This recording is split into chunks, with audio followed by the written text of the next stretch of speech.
Welcome to the Walton Pi. Today we're going to be going through some examples of taking derivatives that involve trig functions.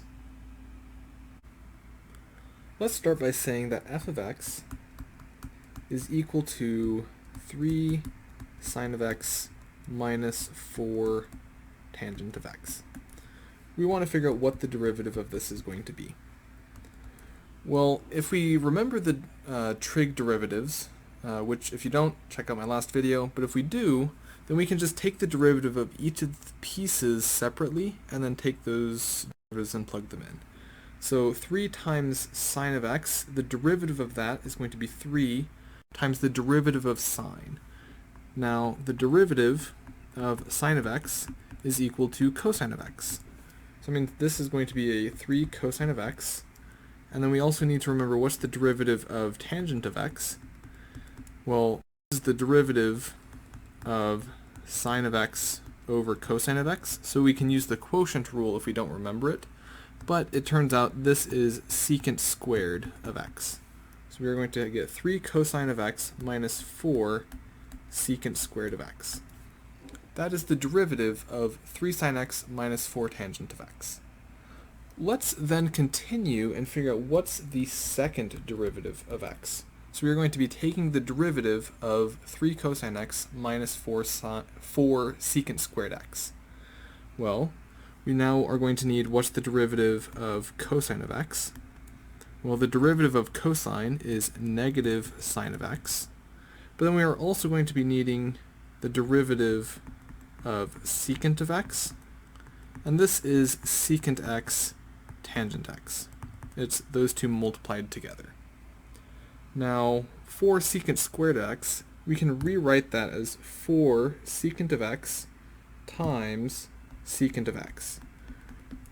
So this is now a product rule, and we can use the product rule to figure out what the derivative of this is going to be. So, what we are going to be left with is the derivative of 3 cosine of x. That becomes a negative 3 sine of x minus 4 times the derivative of secant x times secant x. We're going to have to do the product rule on that piece. So, to figure out that one, let's go through step by step. So we have first, so secant of x, times the derivative of the second, so times secant x tangent x, plus the derivative of the first, so a secant x tangent x, times the second function. So this is really just 2 secant squared x tangent of x.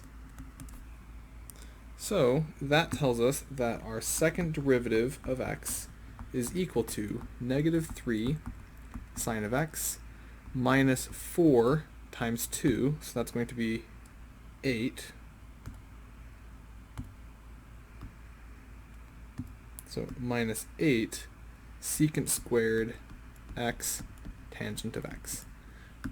That is what that would be. And we can continue to do this, and we'd have a bunch of product rules if we continued to take derivatives. Let's do one more example. Let's look at the example where f of x is equal to tangent x times cosecant x. Let's figure out what the derivative of this is going to be. Well, if we take f prime of x, this is going to be the product rule. So tangent, the derivative of tangent, is secant squared x.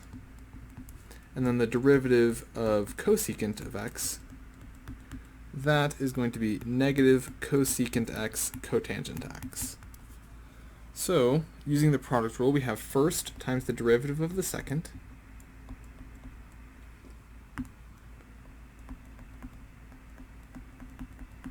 plus the second times the derivative of the first, so a secant squared x times cosecant x.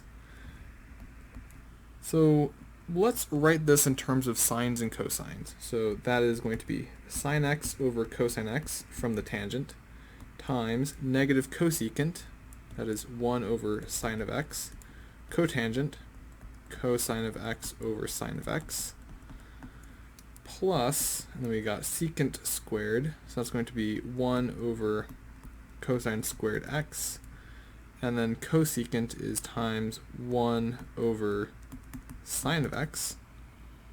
Several of these terms will cancel, so those all cancel. And so we are left with negative sine x plus 1 over cosine x, 1 over sine of x. So that is equal to, we have a 1 over sine of x times 1 over cosine squared x minus 1. So this is equal to 1 over sine x times secant squared x minus 1.